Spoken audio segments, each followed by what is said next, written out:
हम लोग देखते हैं लोकतंत्र और विकास को। दरअसल लोकतंत्र और विकास दोनों के केंद्र बिंदु में विकास की बात होती है। लोकतंत्र का अंतिम उद्देश्य है आम जनता का विकास, जनता की सहभागिता, और विकास का भी अर्थ है लोगों की उन्नति। वर्तमान में भूमंडलीकरण का दौर है और इस भूमंडलीकरण में बाजार अर्थव्यवस्था का बोलबाला है, बाजार अर्थव्यवस्था का प्रचलन है। और दूसरी ओर आर्थिक विकास की संदर्भ जब देखते हैं तो यहाँ पर हमें बाजार अर्थव्यवस्था का स्वरूप दिखता है।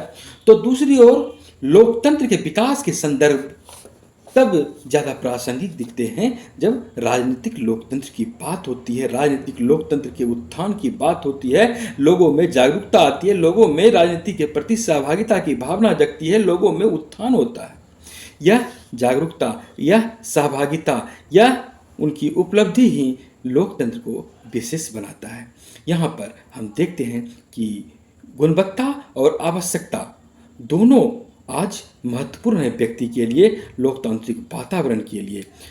यहाँ पर हम देखते हैं कि पूर्वी यूरोपियन अर्थात साम्यवादी का देश का बात करें, सोवियत संघ का बात करें, या जो उसके उनके विचारधारा से जो समर्थन देते थे, जो उन्हें मानते थे, उनकी बात करें, या फिर उपनिवेश काल के बाद का एशियाई, अफ्रीकी, लैटिन अमेरिकी समाज को देखें। जब वे ब्रिटेन के गुलाम थे, उसके बाद वे स्वतंत्र हुए, इसमें कई सारे देश, एशिया के देश, अफ्रीका के देश, लैटिन अमेरिका के देश देखें। तो यहाँ पर विकास का संदर्भ समझा जा सकता है कि किस तरह वहाँ लोकतंत्र का विकास हुआ और किस तरह विकास की रूपरेखा खींची गई।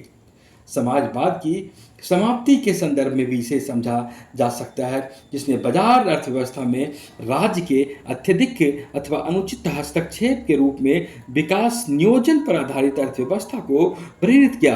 हम देखते हैं कि दुनिया में दो तरह के मॉडल प्रचलित हुए, पूंजीवादी व्यवस्था और समाजवादी व्यवस्था, और समाजवाद की समाप्ति हो गई।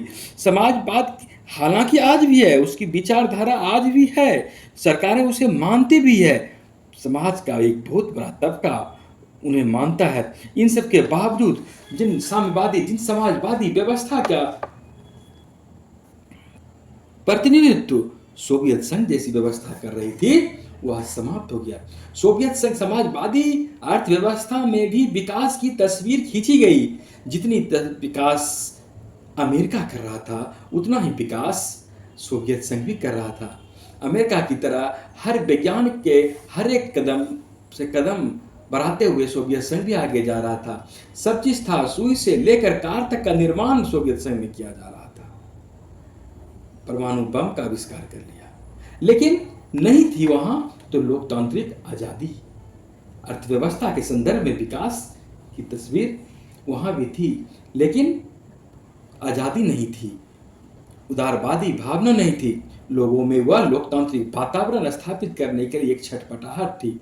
एक तर्क दिया जाता है कि यह भी समाजवाद सोवियत संघ के बिखरने के एक प्रमुख कारण रहे।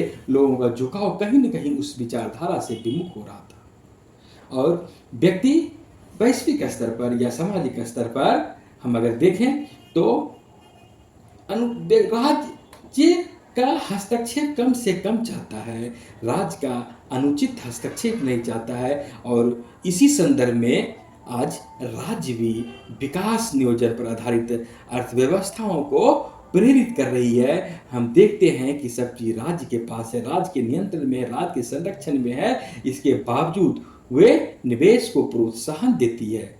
विकास की परिकल्पना लोकतांत्रिक वातावरण में खींची जाए, इस बात की कोशिश हर एक सरकार करती है। हालांकि सामाजिक विज्ञान में जब हम बात करते हैं आर्थिक विकास की, तो यहाँ पर राजनीतिक लोकतंत्र भी हमें देखने को मिलती है। क्योंकि ऐसा इसलिए कि राजनीति और अर्थशास्त्र दोनों के संदर्भ में विश्व में आज आपको एक तरह का विभक्तिकरण दिखता है।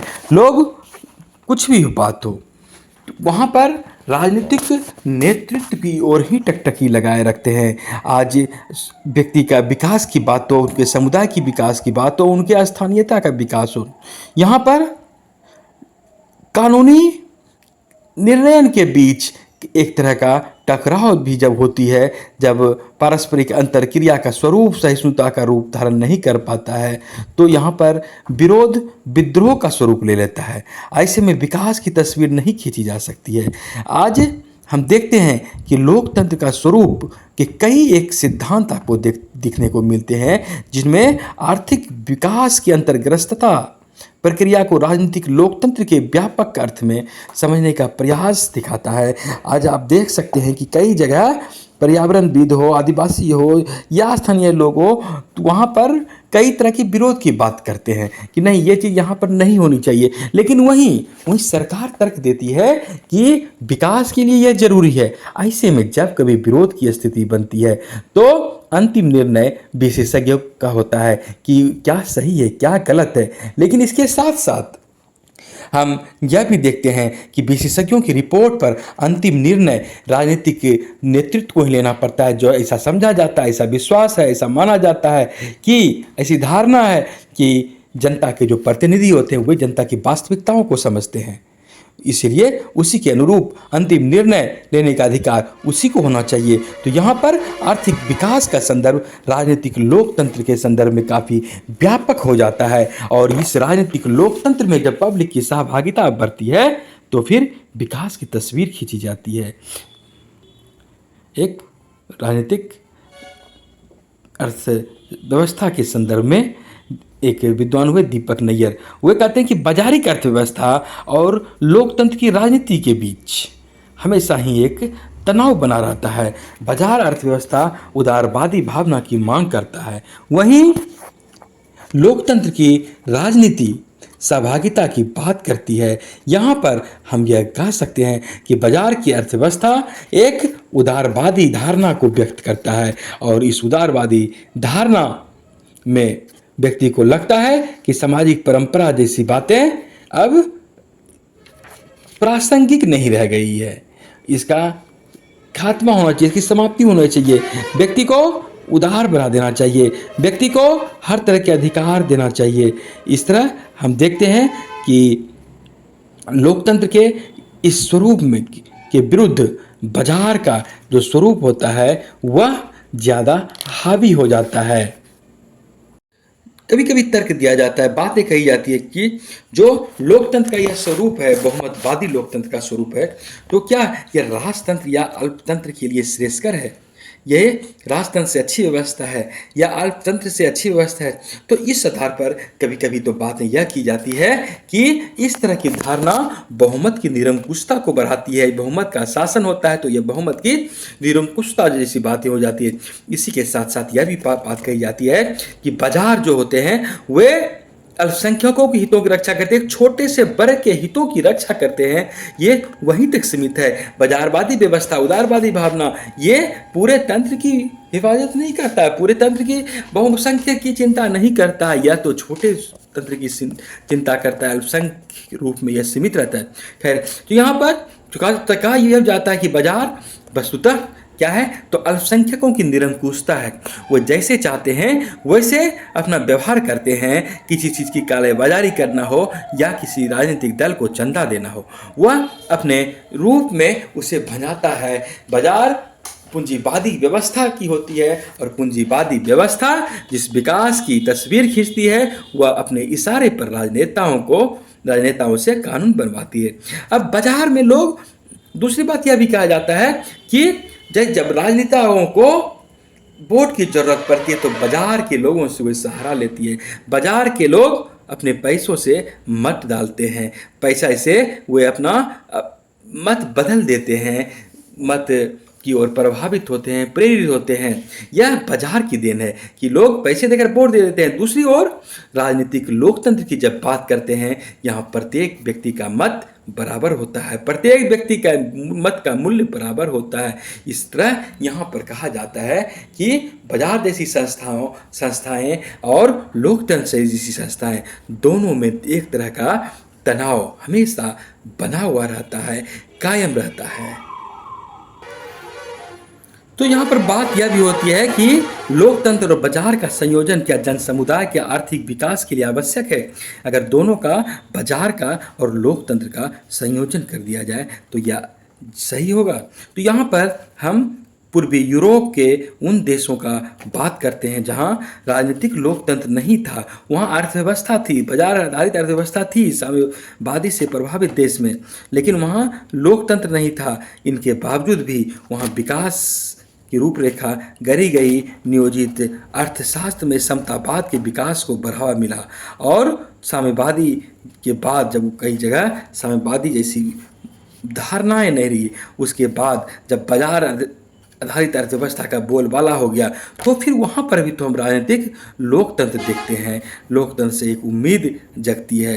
यहाँ पर इसी राजनीतिक लोकतंत्र में हम यह देखते हैं कि जो बहुमत होते हैं, जो बहुसंख्य रूप में होते हैं, उनके लिए भी हमेशा एक जैसी नीति नहीं रह पाती है। बहु राजनीतिक वैसी बाजारिक अर्थव्यवस्था और राजनीतिक लोकतंत्र के माहौल में भी बहुमत कभी कभी दयनीय अवस्था में प्रतीत होती है कि यहाँ पर राजनीतिक लोकतंत्र किस तरह विकास को बढ़ावा दे रहा है। अर्थशास्त्री अमर्त्य सेन कहते हैं कि बाजार उपभोक्ताओं के रूप में उन लोगों के बहिष्कार करने के लिए प्रवृत्त रहते हैं जिनके पास कोई आय नहीं हो या पर्याप्त आय नहीं हो। बाजार उनका बहिष्कार करते हैं, तिरस्कृत करते हैं, उन्हें स्वीकार नहीं करते हैं। बाजार उन लोगों का भी, वह उत्पादक का भी, उन विक्रेताओं का भी बहिष्कार करते हैं जिनके पास परिसंपत्ति नहीं है, बाजार योग्य मूल्य नहीं है, मांग को नियंत्रित करने के लिए उनके पास क्षमता नहीं है, चाहे वह प्राकृतिक प्रतिभा के रूप में हो या अध्ययन से प्राप्त प्रतिभा हो, दक्षता हो, कौशलता हो या फिर अनुभव से प्राप्त शैक्षणिक योग्यता हो। अगर नहीं है तो बाजार इन सबों को स्वीकार नहीं करता है। बाजार योग्यता का सम्मान करता है और बाजार उस समय उपभोक्ता और उत्पादक दोनों का बहिष्कार कर देते हैं। उपभोक्ता और उत्पादक दोनों का, यदि वे बाजार व्यवस्था